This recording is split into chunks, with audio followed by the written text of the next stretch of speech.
Thank you all for coming to our launch event today. I'm Tom Rendon, one of the transitional directors. I'm also a probation officer in London and the national chair of Napo. Part of what we'll present to you today will concern what the Institute will look like, what it's going to do and what the future plans are. I'm going to concentrate on why the Institute will be important to those on the front line engaged in the day-to-day delivery of probation work.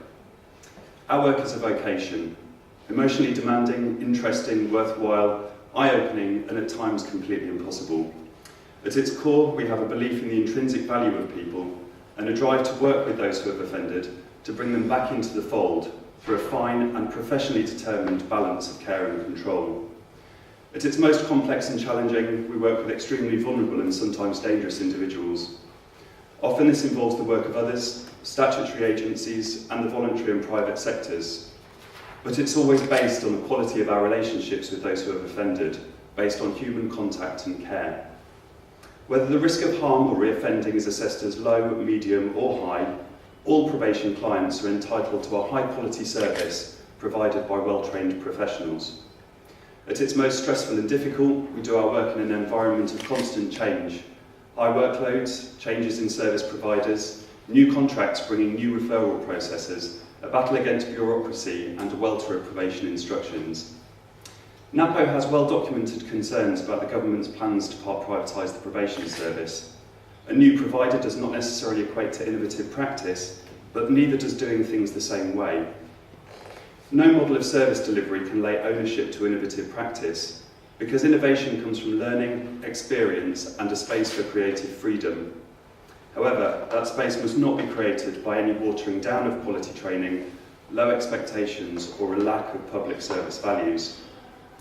It would be wrong to give the impression that the Probation Institute is somehow part and parcel of the government's reform plan. Indeed, the idea of it has been around a much longer time.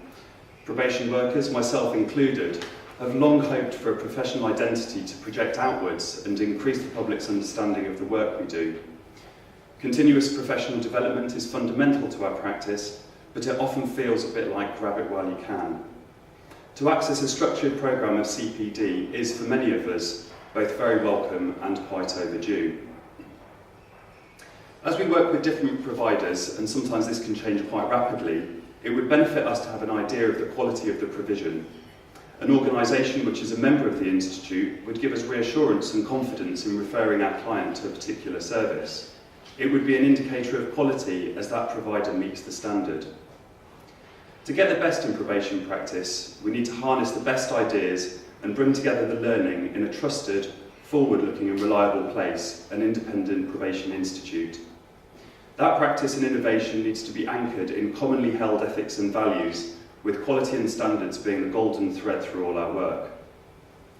To a practitioner, it will be vital that the Institute is an authoritative voice on probation matters. It will need to be, and seem to be, independent of government, although having a constructive relationship with it. Similarly, the Institute will not act as a trade union, or as a layer of management, or as a branch of academia. Instead, it will forge a new and exciting space and be an anchor in the ever-changing landscape of community justice. Thank you.